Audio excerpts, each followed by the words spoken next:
Welcome to the New York Professional Spotlight. Host Roman Kirzhner sits down with successful professionals from across New York to uncover the stories, strategies, and expertise behind their achievements. Hey, welcome back, everyone. Today, it is my pleasure to be interviewing a very accomplished real estate investor, what I call a real estate entrepreneur, Mr. Roman Kirzhner, zooming in from beautiful New York City, New York. And Roman has a lot of experience in what's called multifamily investing. In other words, investing in apartment buildings. And he is one of the main operators with Velez Holdings. And he's also the host of the new podcast, the New York Professional Spotlight Show. So, Roman, welcome to the show. Great to have you. Thank you very much, David. Thank you for having me on this show and this podcast. I'm My happy to be pleasure. here. So, Roman, I kind of gave a little brief overview of what you do, but maybe let's dig in a little bit more and let's talk about why, what kind of real estate you're investing in, what Velez Holdings looks like right now. Absolutely. Uh, I am fascinated by the business that I'm in. I'm doing it 24/7 for the last 8 years, and I've been always involved in real estate because I like this type of business and I like investment in real estate, as many people before me and after me start with single families and kind of straightforward business. But 8 years ago, we switched from single family to multifamily because on Ah. this product and this type of assets, you can scale up your business, and that's what you can generate. You can generate sufficient income for you and your family and your future generations as well. So, what does the portfolio currently look like at this time, Roman? Our portfolio always changing. Yeah. We're trying to keep not a lot of units, but averaging between 120 150 units at any given time. And Hmm. that's just not a magic number. It just happens to be because we try to create conveyor belts, fully recycling any investment that can bring money to our investors and to us, of course. Okay, very good. So, what are the kind of properties, what size of apartment buildings are you guys typically looking for? Our specialties, and we feel really comfortable in properties like small to mid-size multifamily investment, meaning Yeah. between 20 units to, let's say, up to 100 units at any given times. It can be single building. It can be uh, any complex buildings that Like on the a same number of properties number, all right? combined. Okay. Yeah, it's under one contract basically, and it shouldn't be scattered throughout the country and throughout the city. It's Hmm. for convenience and probably for better management anyway. Yeah. What we're looking in terms of the properties, we're looking for properties age of vintage. We call it vintage, 1980 or younger. We're looking for the properties. Wow, if that makes me feel really old, man. Same here, same here. Okay, But so 1980 or newer. Yep. right, a newer for simple reason is the same like as a people. It takes a little bit more maintenance if you're older, Yeah. and you have to look at a lot of money to manage that property. Right. And we're looking in so-called C type, C plus type of areas. We're looking C for. plus. So what does that mean? C It plus type means area. basically working class area Hmm. that provides services, people engage in any employment that they have. And we're trying to stay away from internet employment because it's not stable at Hmm. this point. We're trying to be in areas with low crimes, with So average kind of good, solid working class good solid neighborhoods. or average Yeah.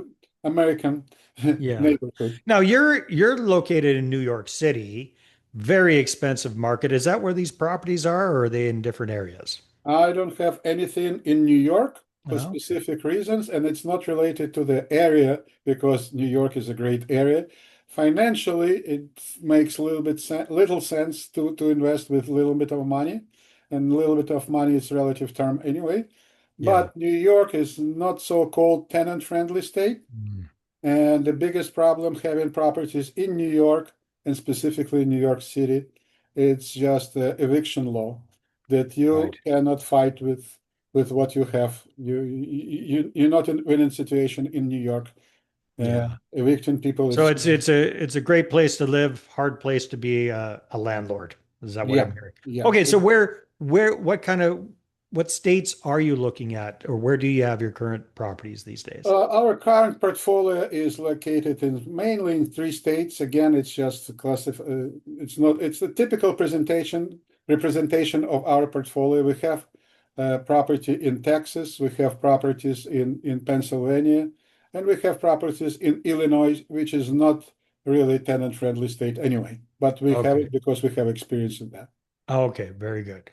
So, yep, that makes a lot of sense. Roman, most people when they're kids, they aren't looking ahead and saying, I really want to be a real estate investor. I really want to be a landlord. I really want to own apartment buildings. What was it that got you interested in real estate in the first place? I like to receive money. It's called passive investment. Uh-huh. And passive investment is it's nice and attractive name for a lot of people, and for young people it looks boring, but it's a good boring name of the business when you can collect money and basically as investor do nothing, which is Yeah. great. So when was it that you kind of realized that, or what was it that kind of inspired that realization? I came to this country more than 35 years ago. Where did you come from originally? The country doesn't it does exist right now. It's called Ukraine. I'm from Ah, Ukraine. yes. Yeah. Yeah, and when I came in, I was a professional. I'm engineered by trade and by my experience. But I always was interested in real estate because it's fascinating. And I bought my first couple investment properties in New York, Uh-huh. single families, and that's how I started. Basically, I would recommend anyone to start in your backyard anyway. Hmm. But it was good enough to generate enough monthly cash flow. Hmm. And eventually I sold my properties in New York and moved that money into different states. Okay. Very, very That's good. So, Roman, there are all sorts of different ways to invest in real estate.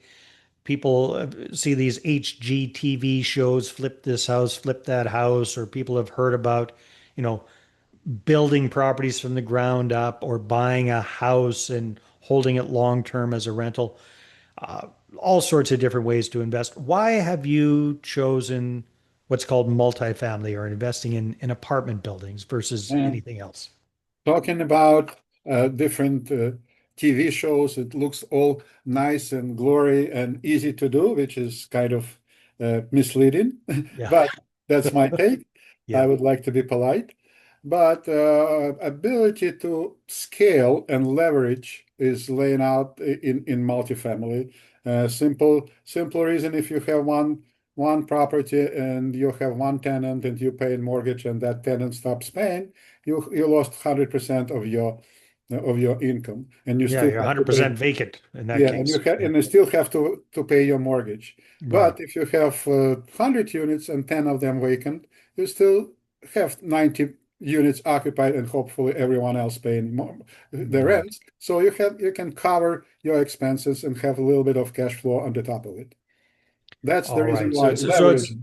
leverage. Yeah, it makes a lot of sense there. So when you and your partners these days are looking at opportunities, you're looking at properties, you're considering purchasing something, what are some of the like non-negotiables? What does that deal, what does it have to have in order for you guys to really look at it seriously?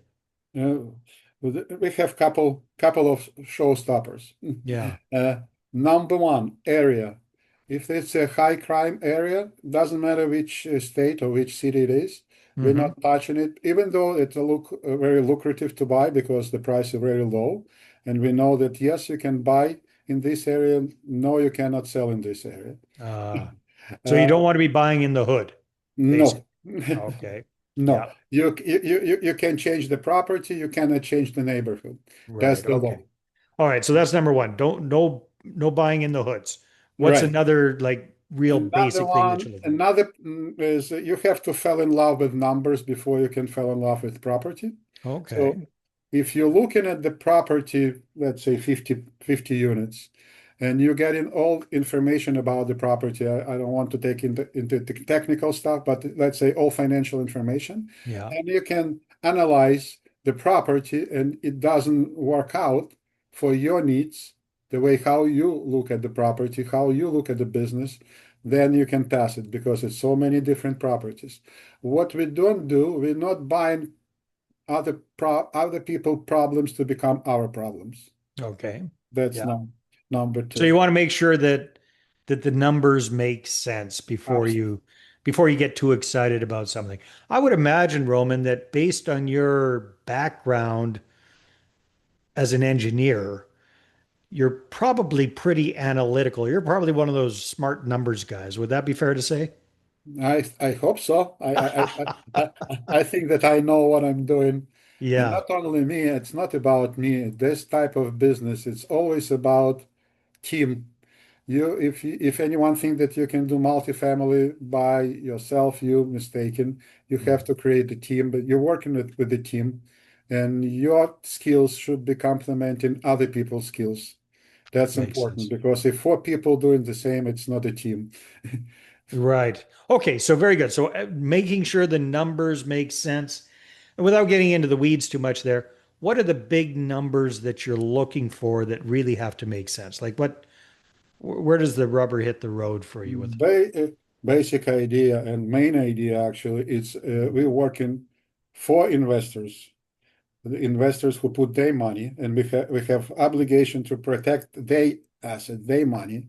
So we inviting people to be in this business because we are transparent. We never lost other people money, and we offer so-called preferred rate of return. So they can get cash flow quarterly, our distribution, if the property is stabilized. I don't want to get into details, but if we see that we can pay people money day one, that's what we're looking for.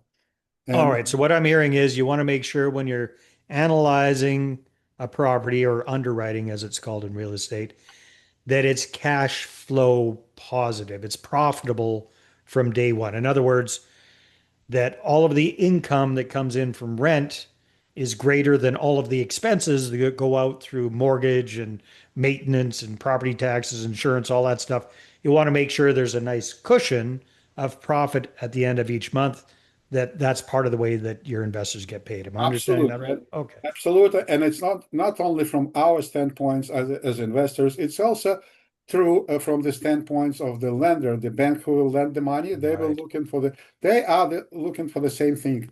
If your income, let's say, greater than your expenses by 25%, then they will give you the mortgage. Right. So Yeah, that's they're pretty persnickety that way, aren't they? yeah, yeah, absolutely. And by the way, you have to understand that bank is your biggest partner Yeah. because bank gives you the most of the money and they want nothing more than other investors. So Yeah. Well, I that can makes sense. I So it's kind of consider a little bank bit as of my guardrails there. yeah, I have to pay them monthly and I have to pay my investors quarterly. That's only difference. Yeah, yeah, yeah, yeah. So a lot of people, when they hear apartment building or multifamily investing, they kind of have a preconceived notion of this. So what would you say, in your experience, is one of the biggest misconceptions people have about investing in apartment buildings? Misconception basically, it takes a lot of time, energy, and money Uh-huh. to manage the property. And it's a lot of things that most people think that you have to deal with the tenants, and people don't want to deal with the tenants. Right. You don't want to deal with the broken toilets, arguing people who don't making stories why they're not paying your more Your rent. your Yeah. rents and Yeah. all other different stories. That's the misconception. So the misconception is that if they want to invest in an apartment building, they have to do it on their own and they have to be a landlord and they have to deal with all of that stuff. So what's the reality? Reality is that none of us is dealing with the tenants and broken toilets. We hiring third-party management company instead of managing the property, we managing the managers.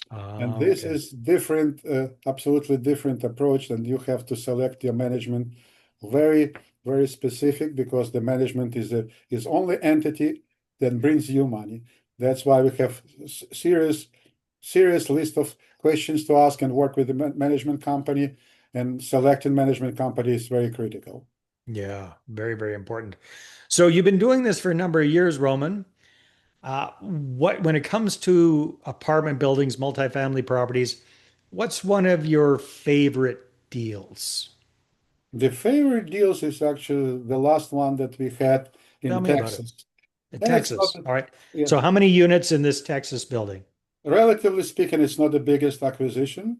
It's Hmm. 22 units. The purpose of that was mainly to establish presence in the Texas because a lot of brokers are not talking with any investors who are outside of the Texas or don't have Okay. any presence in So you need to multi-units. get your foothold in Yep, in the state. All right. So exactly. 22 units, whereabouts in Texas? We like not the primary market. We like not even secondary market. We like tertiary, tertiary, Tertiary market. tertiary market. I'm sorry. Yeah. Uh, for simple reason, by doing all that analysis, and everyone can do their own analysis using AI, using ChatGPT, using any search engines. Hmm. Treasury markets performs much better than primary markets. And Okay. talking with a lot of brokers, that seems to be the holding the truth till now. And, Okay. and So that's tell why me about the deal. the deal is located in city called Texarkana. Okay. A I've lot heard of of it. people, most, I was surprised how many people heard about it.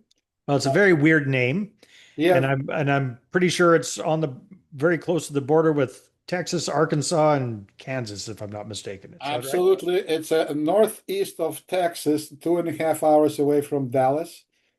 Uh, and it's staying on the border, main street go dividing city into two states, Texas and Arkansas. They do have two city halls, which is kind of confusing for a lot of people because when you're asking for the city hall, they always asking you which Yeah, part which of the one? state. And only famous place that I know about Texarkana, it's only post office that's serving two states. Okay. All right. So Texarkana, 22 units. Why is it such a good deal? It's a good deal because the city located in Texarkana has its own college. It has plenty of workplaces. It has a lot of health care Hmm. professionals. It has got quite a few employers related to the military. So quite a diversified economy. It's not like a one factory type town. Yeah, It's got a yeah. wide base. Okay, that's good. And it satisfy our needs as a first criteria in terms of population growth, uh, salary growth. So we take into consideration how much an average people making, and if they making not I should say about $50,000 per year, that should be our standard salary type of things, because Mhm. otherwise they will have problems paying rent. That's what we're looking at. So it fits the criteria. All right. So good diversified economy. So what does that translate to as far as this particular deal, this particular property? This particular property, 22 units, we purchased it last year, and we introduced a small tweak into this property. That's what it makes it interesting. Out of 22 units, we have 3 units that we're using for Airbnb. Oh, So interesting. it's a kind of mixed, and I didn't think that it will be one of the biggest influencer in the property, but working with our management company and the way how they handle it, the Airbnb performs really good. We're happy with what it does. We thought that Yeah. we will not use that type of introduction into the multifamily, but in that was a pleasant surprise that it does work very well. And by our calculation, if Airbnb units will be occupied by 50% of the year, we covered by all year, so we're good in that. Okay, so let me see if I understand this properly. So you've got 19 of the 22 units are rented out long-term, normal tenants, 1 long-term year tenants, lease, right? year-to-year leases. Okay. Mhm. So that's great. And then you've taken three of the units, you've turned them into short-term rentals, Airbnb rentals. And the big advantage to that is it's almost like a hotel. So your average night, if you extrapolate what you charge on average per night across a month, you're probably generating double, triple, quadruple what you would having that as a regular long-term unfurnished rental. Absolutely. Is that correct? It's a hotel with slight restrictions because we don't want to create environment which is not safe. No, of So course not. But I'm just saying financially. financial, right? And that's one of the idea that Airbnb will rent in for not less than 7 days. So it creates professional tenants to live Ah, there okay. So instead of minimum one night 7 day stand. stay, so it's not nightly stays. So Yeah. kind of the best of both worlds. And what is that like if it's rented out all month? What is that? How does that compare to like the unit next door that's a monthly rental? Like as far Okay. as how much If it's goes? rented to the whole month, let's say 100% occupancy and 100% payment, it's almost triple of the income from one Wow. monthly rent. Wow. So even if it's 50% of the year, which I'm sure it's more than that, you're still getting like 50% more than you would renting that Absolutely. out as a normal rent.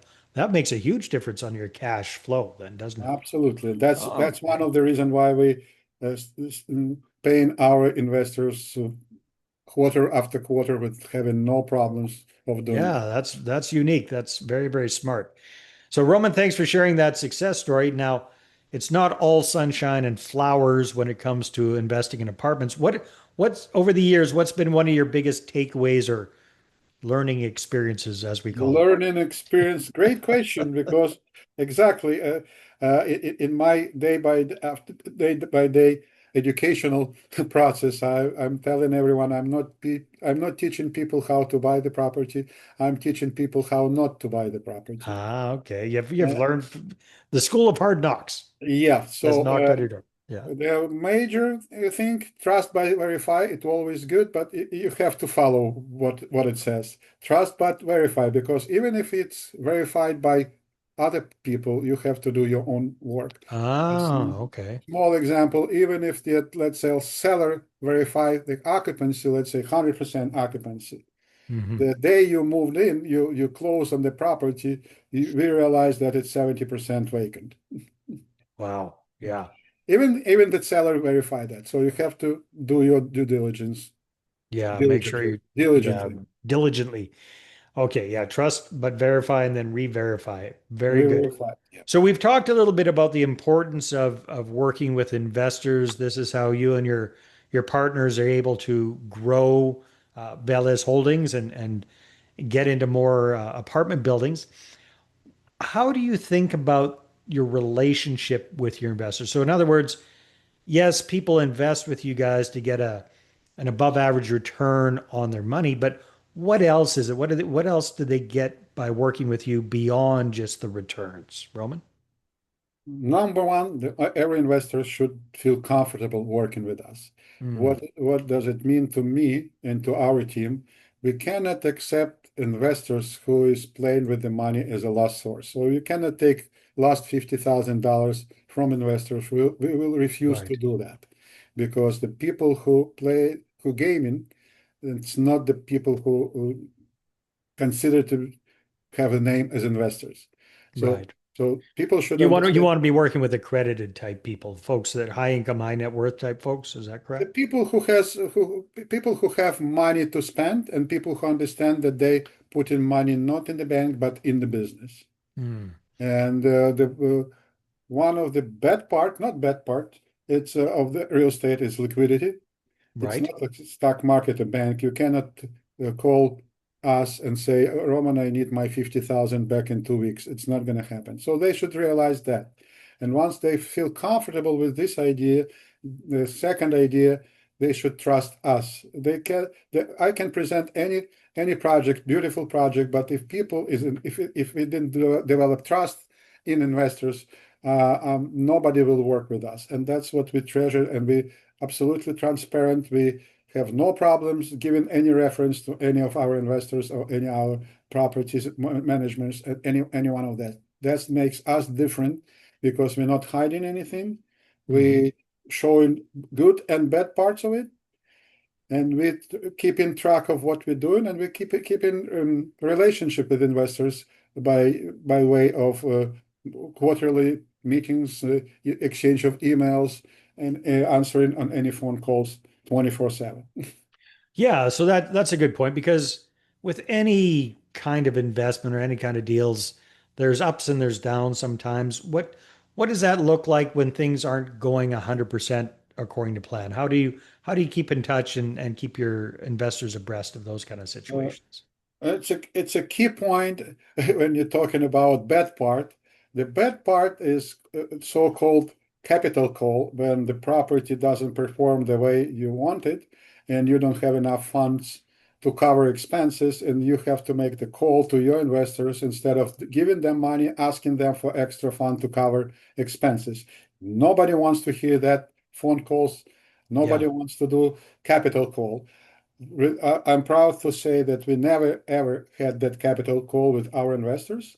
Mhm. When it comes to putting extra money, we are putting our own money into the deal. Okay, that's important. That's a big differentiator as well. And everyone knows that we put in our money and we're not asking for any funds. So there's several things that I'm hearing there, Roman. Number one is you're looking for working with investors that they're not investing their last dime in this deal because they understand that this is a medium term investment. It's not a quick flip kind of thing. But that's part of the way that you're able to get those superior returns is by holding on to the property for a while to really kind of get all of the squeeze all the juice that you can out of it for you and your investors. Communication is super important. You want to work with people that you can communicate with well, but who are not looking to micromanage you guys. They're trusting you to be the operators. They're trusting you guys to make the calls there. You're keeping in touch with regular reporting. You're always available, but you want them to be comfortable and confident investing with you and the team. It's not just Roman, it's you and your entire team. Yeah, very, very good. Okay. Good stuff. And then, yeah, the other big thing is you haven't had any to date, you haven't had any capital calls because if something comes up, you and your partners take care of it and your investors don't get bothered with that. Yeah, Correct? yeah. Okay. And we're talking about substantial amount of money that we're putting in. So we're always showing our skin in the games anyway. So, Roman, as we're kind of wrapping things up, where do you see Velez Holdings going over the next 3 to 5 years? What are your goals and aspirations for the company? Even I'm not as young as I might be, but we still hungry for new properties, new acquisitions. We're exploring new markets all the time. We're exploring also new asset types, such as self-storage facility and RV parks. That's our uh, interest as well in different states, and we're partnering with different people in exploring all opportunities. We didn't get anything yet, but we're actively looking for that. And You're looking for them. You're analyzing those kind of properties. Okay, right. very So we're good. diversifying our portfolio, and we uh, basically getting pool of trusted investors that we can work with. And Right. that's the idea of doing this business and scaling it up. We need to have a lot of new relationship, a lot of new team members, a lot of people who will be working with us. And ideally, the investors should call us and ask us, Roman, do you have any new properties so I can invest money? That's the in the scope of this. It's the shortest version of relationship. So speaking of investors, who are like the ideal people that you really enjoy working with as your investor partners? Uh, I would love to say that everyone, but it's all different. Yeah, It's yeah, all different. We also selecting our investors as well. We cannot work with everyone. exactly. So who can you work with, Roman? Uh, Professional people who understand the business, not Hmm. understand the real estate business, but understand business in general. Right. People who have like accredited investors, like you said, basically those people already have established some kind of relationship and they Yeah. know they already have their own expectations. So they're not new. We are willing to teach anyone anything that they want to learn in this business, because it's a lot of things that you can learn if you Yeah. like it. And mostly the people who are serious about investment, people who are serious about their own investment strategies, about their own faith, about their own future, not to make quick dollar today, but Right. to put money into the safe and reliable investment.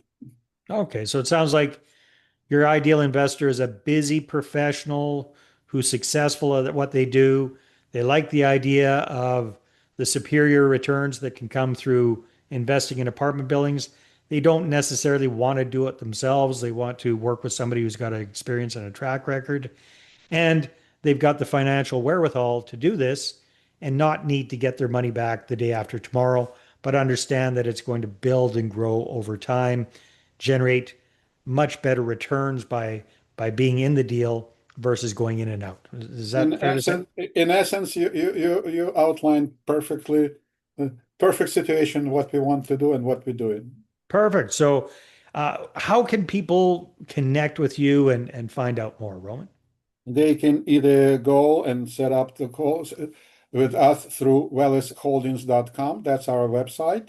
Hmm. Or I can give my direct number. They can call me directly. My direct Sure. So number they is can go to what is it? VelasHoldings.com. Is that the website? wellesholdings.com, right? That's the, Okay. And the phone number, if you'd like to share that. I can share that. It's 917-601-7768. I'm good in answering any text messages. I'm returning the missing calls 24/7. Very good. Hey, Roman, thanks so much for sharing your experience on the show. This has been great. Thank you for having me. Thanks a lot. All right, everybody. Thanks for tuning in, and we will see you on the next one. Thanks for listening to the New York Professional Spotlight. If you're a successful New York professional with insights to share, visit nyprofessionalspotlight.com/guest and apply to be featured on the show.